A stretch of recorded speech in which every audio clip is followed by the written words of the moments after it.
Bom dia, muito bom dia. Está no ar o Jornal do Boris. O Jornal do Boris é um sobrevoo pelos principais acontecimentos do Brasil e do mundo a partir das primeiras páginas dos jornais.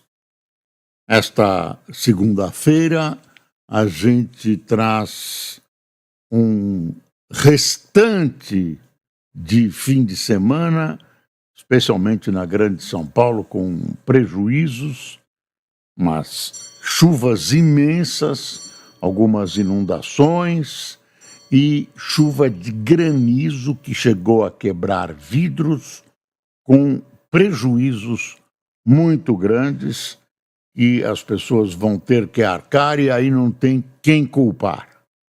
Há uma mudança climática. Talvez essa mudança tenha marcado 2024 e aparentemente veio para ficar. Aviso aos navegantes, o Serviço de Meteorologia prevê para o fim da tarde de hoje mais chuvas na Grande São Paulo. Eu sei que Belo Horizonte também teve problemas graves com chuva, ao sul de Minas também, e aos habitantes da população dessas cidades, a nossa melhor solidariedade. E a advertência aos senhores prefeitos, vereadores, governadores, as coisas mudaram. A gente tem que começar a pensar, alguns já estão pensando, em criar condições para a defesa dessas adversidades climáticas, porque elas vieram para ficar, foi surpresa, né? Muita gente preconizava que isso ia acontecer e acabou acontecendo. O clima se apresenta irregular em diversas partes do mundo. Quer dizer, quando cai neve no deserto do Saara, há muita coisa a se preocupar. Neve no deserto do Saara, já viu? Os jornais se dedicam à morte do ex-presidente Jimmy Carter nos Estados Unidos. Ele morreu há 100 anos, aqui, o título do Estadão: rejeitado ao disputar reeleição, virou modelo de ex-presidente. Um título feliz do Estadão. Jimmy Carter fez um governo considerado desastroso.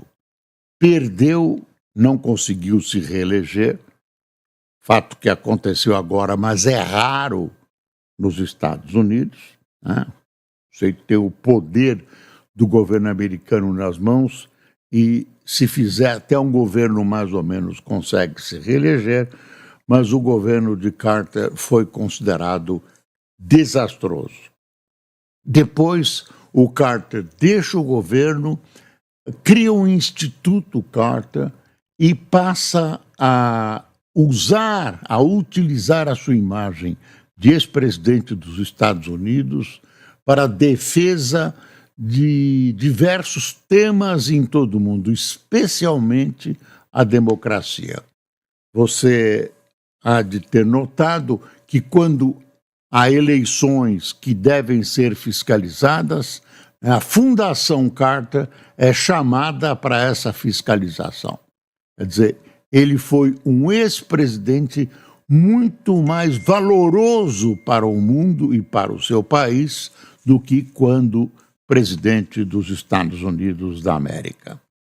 Deixa eu ver aqui mais. Após cumprir mandato único na Casa Branca, Jimmy Carter ganhou o Nobel da Paz. Morreu em casa aos 100 anos de idade. Em relação ao Brasil, Jimmy Carter teve problemas com o governo militar. Ele, defensor absoluto da democracia, ele levou a uma situação de muita tensão diplomática entre Brasil e Estados Unidos. A expressão Jimmy Carter era palavrão para o regime militar brasileiro, que se considerava hostilizado por Jimmy Carter, que tinha uma visão intransigente sobre democracia, uma visão que continuou durante anos e anos. Ele que patrocinou o encontro de Oslo entre Israel e o Egito, patrocinou essa paz de Sadat com o governo israelense e, enfim, deixa uma obra mais como ser humano, menos como presidente, uma obra que perpetua positivamente a sua memória. Precisamos de mais homens como Jimmy Carter, que soube fazer da sua presidência, da sua passagem pela presidência dos Estados Unidos, uma tribuna, né, que se multiplicou na sua atividade em favor da humanidade e da democracia. É uma cena aqui, junto à fotografia do Carter, aqui a fotografiazinha do Carter, desse terrível acidente na Coreia. 179 mortes em tragédia na Coreia do Sul. Autoridades investigam as causas do acidente que despedaçou o Boeing. 2 tripulantes sobreviveram à queda do 737-800 deixa eu ver como chama a empresa, Jeju Air, que pousava em Muan e não correm risco de morte. São os 2 tripulantes que se salvaram. Desastre é o pior com uma companhia sul-coreana em quase 30 anos. Ninguém sabe exatamente o que aconteceu. O avião desceu, tomou conta da pista, saiu da pista e bateu contra um muro. Eu li nesse fim de semana que existem preocupações, inclusive no Brasil, sobre a formação de pilotos, sobre a qualidade da formação de pilotos, e poucos funcionários na ANAC que são encarregados da fiscalização dessas habilidades e das condições dos aviões. Você deve ter percebido, como eu percebi, que nos últimos tempos temos tido vários acidentes de diversos tipos de avião. Dificilmente passam 15 dias sem que a gente não tenha uma infausta notícia de mortes provocadas por acidentes aéreos. Tem alguma coisa acontecendo, ou com o preparo dos pilotos, sem querer responsabilizar nenhum, inclusive desse acidente na Coreia do Sul, mas é uma coisa que deve ser posta em causa, né? Preparo dos pilotos e a conservação, né, dos aviões. A conservação dos aviões e até, isso já se sabe, o fabrico dos aviões. Isso já se sabe, mais de uma vez aconteceu que defeitos foram detectados em fabrico de aviões. Então, há algo acontecendo no reino da aviação no mundo. Tem também a desculpa de Putin, daquele avião que foi derrubado no Cazaquistão, né? Putin não reconheceu as culpas da Rússia, mas pediu desculpas, o que está implícito reconhecer a responsabilidade da defesa russa, que errou, aparentemente supôs que fosse uma invasão de um drone e mandou um míssil para chocar-se ao avião civil em pleno voo, matando pessoas, matando seres humanos que estavam viajando, não tinham nada a ver com as guerras da Rússia, da Ucrânia, etc., etc. No Estadão, ainda na primeira página, tem uma notícia preocupante: inadimplência de empresas é recorde. Cenário deve piorar. Alta dos juros e do dólar deve aumentar problemas de companhias. 7 milhões de empresas brasileiras, um terço das companhias existentes no país, ficaram com dívidas atrasadas em 2024. Essa é a matéria extensa do Estadão, puxada pela manchete da primeira página: inadimplência de empresas é recorde. Cenário deve piorar. E o governo continua teimando na questão dos cortes, o governo continua teimando em não querer fazer a lição de casa. É uma decisão que emana do presidente Lula. Começa lá em cima e vai descendo em quase todos os graus da hierarquia petista, das esquerdas brasileiras. A Folha, vamos dar uma espiadinha na manchete da Folha. A Folha também coloca a fotografia terrível desse avião na Coreia do Sul. Vamos ver o que diz a Folha sobre essa queda de avião. Queda de avião mata 179 pessoas na Coreia do Sul e causa é questionada. Uns disseram que foi um choque com pássaros, não sei se é isso. Vê o que a Folha fala sobre. Uma apuração preliminar indicou que contato da aeronave com pássaros resultou em uma falha durante a tentativa de aterrissagem. Especialistas questionam a versão e afirmam que a ausência de trem de pouso põe explicação em xeque. Parece que ele desceu supostamente com o trem de pouso, que baixa as rodas, né, acionado, e não estava acionado. O avião, como eu já disse, saiu da pista e bateu no muro do aeroporto. A outra manchete da Folha é: dólar atual está mais caro que na crise de 2015, sob Dilma Rousseff. Comparação é feita com valores deflacionados.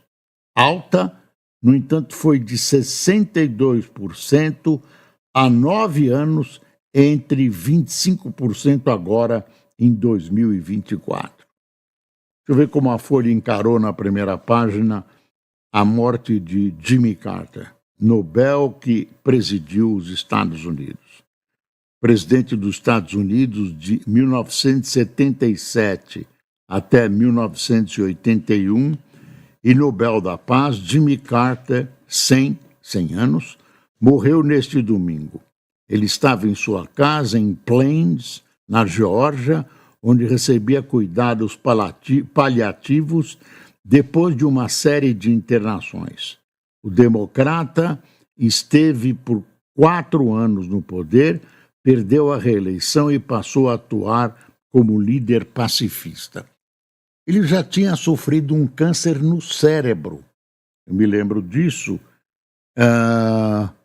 Foi dado como um caso perdido e conseguiu ser curado desse câncer do cérebro. E ainda viveu, se não me falha a memória, por mais 10 anos, ou por mais 20 anos. Deixa eu ver aqui. Tem uma entrevista da Cher. O envelhecimento ainda não me impediu de fazer nada que amo. Cher acaba de lançar autobiografia que terá a segunda parte e será transformada em filme. Todas as mulheres se preocupam com a aparência e o envelhecimento impacta a autoestima. Mas eu me sinto ótima, estou envelhecendo muito bem, diz a cantora, que critica Trump, defende o aborto e prepara um primeiro show no Brasil. Tá aí. A outra notícia importante para a política brasileira é Dino libera parte das emendas, mas fala em balbúrdia. Você lembra que o Dino, o ministro Dino do STF, segurou essas obscenas emendas parlamentares que não explicam nem a origem, nem a finalidade e muito menos prestam contas, para que o Congresso, aí só a Câmara, que até reclamou que o Senado ficou fora disso, explicasse, né, o que, quem, como, para onde, né, foram essas verbas ou estão indo essas verbas.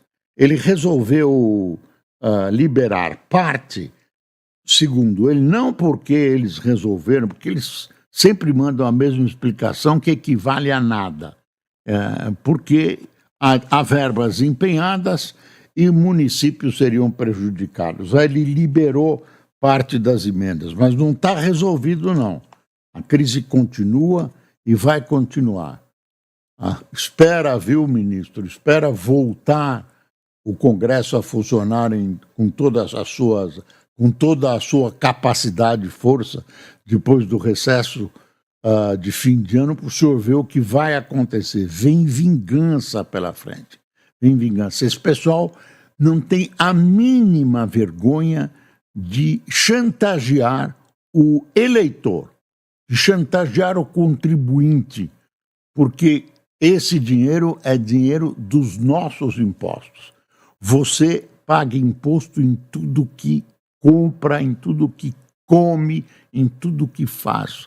Saiu o dinheiro da sua carteira, da sua conta, do seu cartão, você está pagando imposto. E esse imposto, eu faço questão de lembrar, em impostos municipais, estaduais e municipais, representa mais de 5 meses do seu trabalho.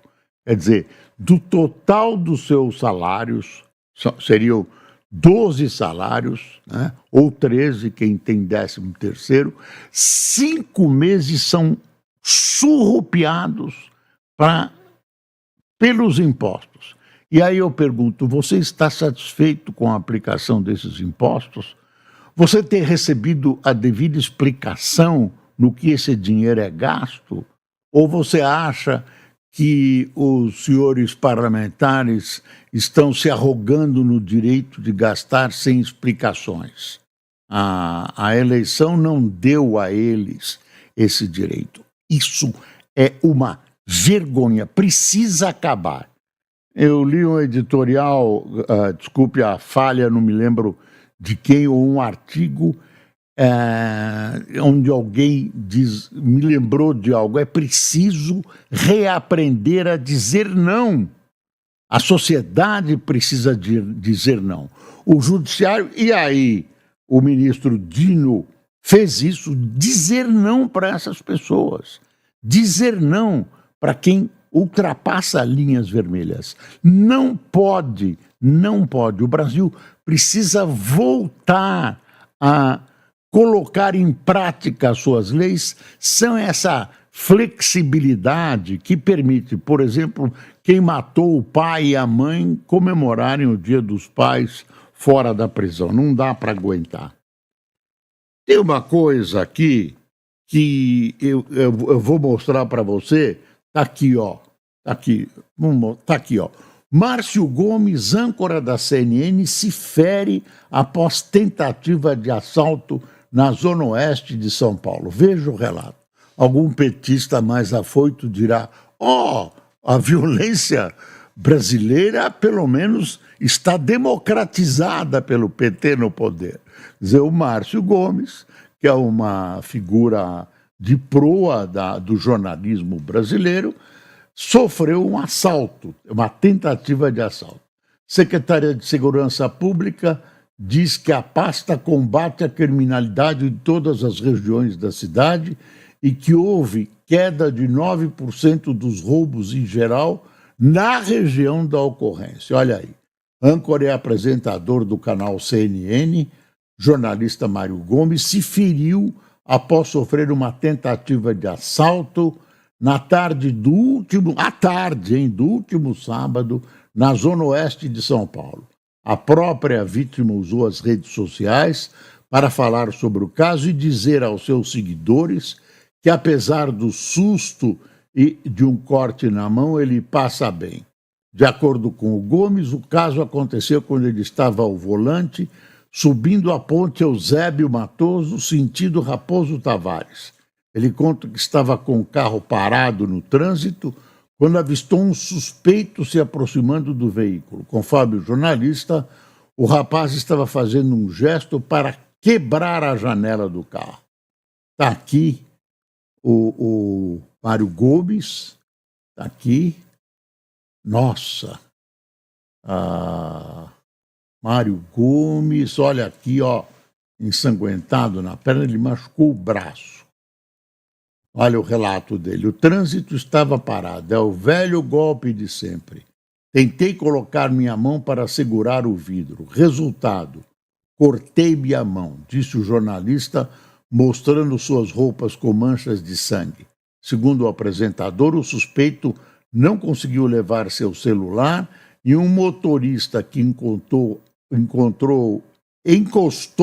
o carro ao lado, buzinou para assustar o criminoso. Aí a Secretaria da Segurança Pública vem dizendo que na região 9% houve queda de 9%. Vai explicar para quem foi assaltado.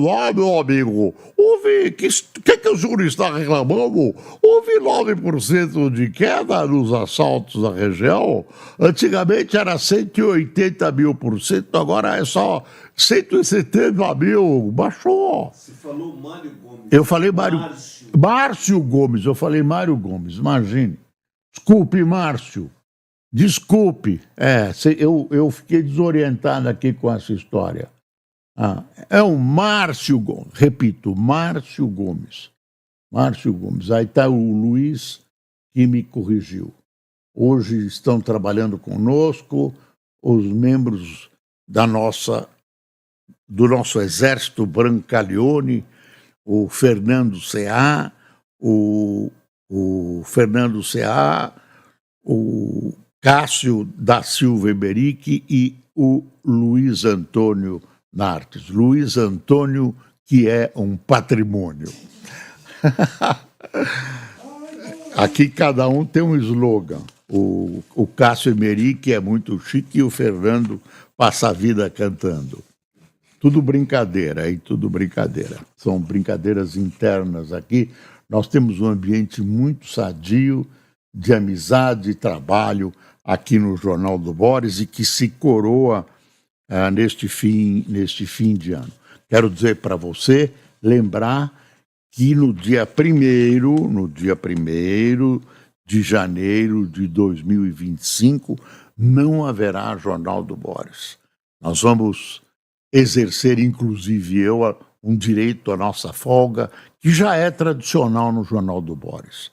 Dia 25 de dezembro e dia 1º nós não trabalhamos, mas estamos atentos ao noticiário. Ao Márcio, o nosso abraço, não é porque ele é jornalista, colega, etc., que eu dei esse destaque. Eu acho que, como figura pública, ele representa muito bem o homem brasileiro, a mulher brasileira, o ser humano brasileiro que sai nas ruas, quase em todo o país, e não tem certeza se vai voltar. E os governos não têm coragem, não têm capacidade, não têm vontade política, porque é duro, de combater o crime. Então usam medidas paliativas, vem o Lula com esse decreto chovendo no molhado, dizendo que não pode atirar pelas costas, que não pode atirar em pessoa desarmada, etc., etc. Vem o ministro Lewandowski com um plano mirífico que, para ser executado, vai demorar um século. e que encontra grandes empecilhos no Congresso. Enfim, estou vendo que para resolver tudo isso. Aí teve o caso de uma moça de Jundiaí, que entrou numa favela, que as pessoas chamam de comunidade. Uma moça de Jundiaí que entrou numa favela e foi morta. Não sei se foi sábado ou domingo. Os jornais trouxeram uma moça, quer dizer, está guiando, se orientou por esses instrumentos de orientação que às vezes levam a gente para lugares estranhos, e morreu baleada. Por que ela morreu baleada? Porque esses bandidos se arrogam no direito de dominar o território. Eles dominam o território. Entra no território quem eles permitem. Essa o resumo da ópera. Quem eles permitem. Então, de repente, essa moça não permitiu, essa moça de Jundiaí, não permitiu, né, não sinalizou. Quando você entrar numa favela, acenda a luz de dentro, apague os faróis, acenda a luz para ser visto e tal, mas eles atiram antes e perguntam depois. Então, isso foi uma moça de Jundiaí. Eu quero ver exatamente onde foi. Vocês me dão uma mãozinha aqui para ver onde é que foi em Jundiaí. Eu não estou achando agora exatamente onde está a notícia, mas tem essa notícia que eu li antes aqui nos jornais. Como eu dou uma vista boa, uma lida em todos os grandes jornais, eu acabo acabo me esquecendo em qual dos jornais. Eu vou colocar aqui Jundiaí, morta, jovem em favela. No Rio de Janeiro. Foi no Rio de Janeiro, né? Ó, turista de Jundiaí, tá aqui, ó, viu, Luiz? Turista de Jundiaí é baleada e morta no Rio. Carro de aplicativo entrou em favela. Crime aconteceu na comunidade de Fontela, perto do Recreio dos Bandeirantes.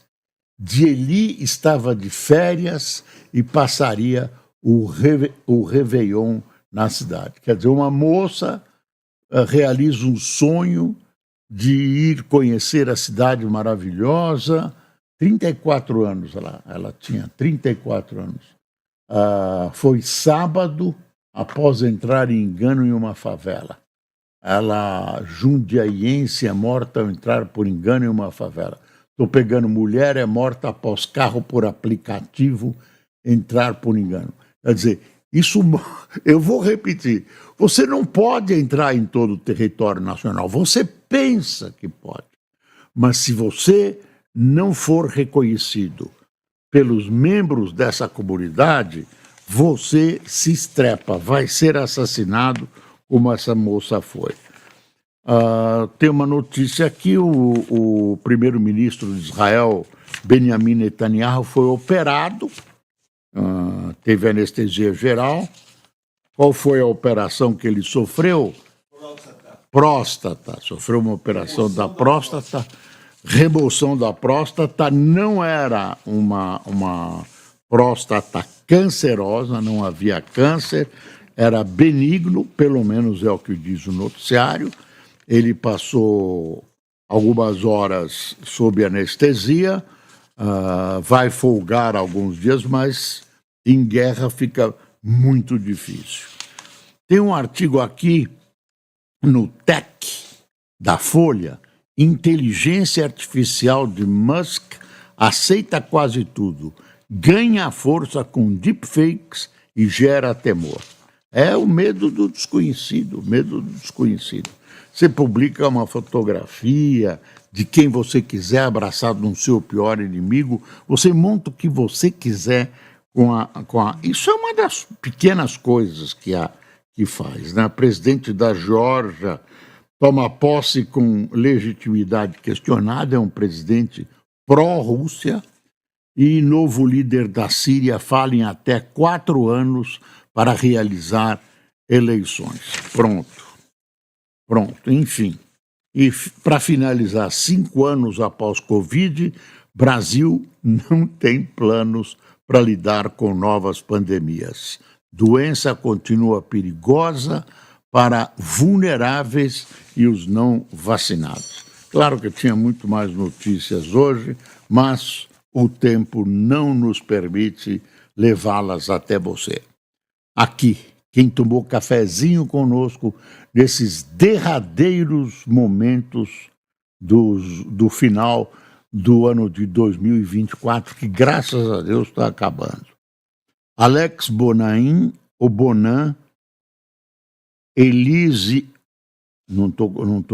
Elisete da Silva, Ricardo Vargas, Mário Henrique, Jurandir de Freitas, Lucila Maria, Pedrinha Coelho, Célia Guerreiro, Gilberto Oliveira, Antônio Serpa, David Santos, Ney Marques, Cida Santos, Adriano Eucati, Jeremias Brusque de Santa Catarina, Vera Maria de Bocaina, Walter Zuca de Olímpia e Gilásio Souza de Barcelos, na Bahia. Pessoal, muito obrigado pela sua audiência. Esperamos você em todas as nossas plataformas amanhã. E não se esqueça, é preciso passar o Brasil a limpo. Bom dia.